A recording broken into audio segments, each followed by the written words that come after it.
Okay, so what we have here is a set of door cappings which have been made for a Triumph GT6 Mark III.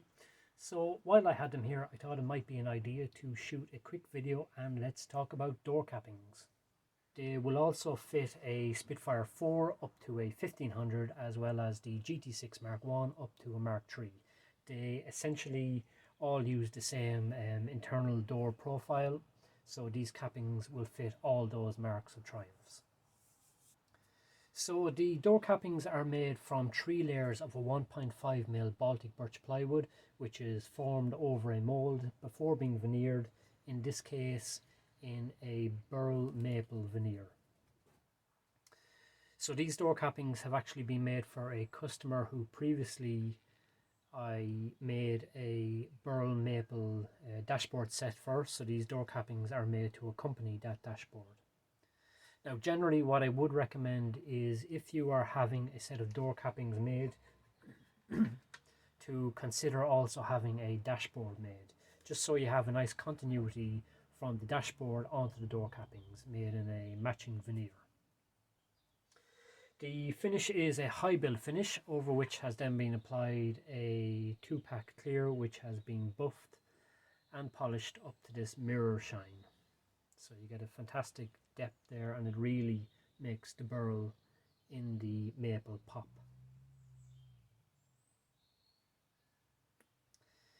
The edges, the inside face and the edge along here have all been finished in a contrasting brown paint and then finished with the clear coat to ensure that there will be no ingress of moisture or any dampness into the door cappings over time, which would result in the veneer lifting or blistering. So what's unique about these particular door cappings, there's very few of these available on the market at the moment, and what I believe is unique with mine is that they are molded to the profile of the door. They're streamlined, they're only approximately 6mm thick, they don't protrude into the cabin, and they present a nice clean appearance, they're not bulky. So if we take a look at this section of door here, which I've cut from a Triumph Spitfire, and we place one of the door cappings on top, we can see there that the profile is pretty tight to the door top. And if we take a look at the rear, again we can see the profile of the door cappings are very close to the profile of the door. So when it comes to fitting the door cappings, what I recommend is using a double-sided automotive tape. So every set of door cappings I make comes fitted with 2 strips of this double-sided foam tape.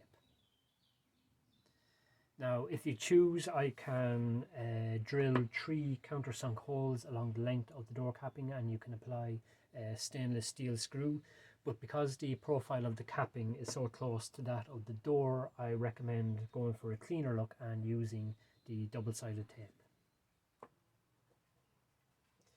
So what you'll want to do is, if your door still has the original vinyl capping in place, you're going to want to remove that. Then with a panel wipe, an alcohol-based cleaner or white spirits, etc., you're going to want to give the door top a thorough clean down to remove any glue, oil, grease, etc. You want to make sure that the door top is nice and clean. So once you're happy with that, the door top is clean, free of any dirt or debris, you're simply going to want to remove the backing from both strips and then place the door capping in place and press it down the full length of the door capping to ensure a good bond along the full length. I hope that gives you a good overview of the door cappings. They might be a slim profile, but they're quite sturdy. There's very little flex in them, and once they're fixed in place, they're pretty solid. finished in a 2-pack clear, so it's going to take plenty of arm movement. We all like to drive our Spitfires and GT6 with the arm out the window, so this is going to take a lot of wear and tear. When it comes to cleaning, I'd simply recommend, whenever you're waxing the car, just to give these a quick once over with some wax and a wipe down, and they should be good to go for many miles. So if you have any questions, please ask. I'm always happy to help. Okay, so we might shoot to a few glamour shots now of these door cappings, and thanks for watching.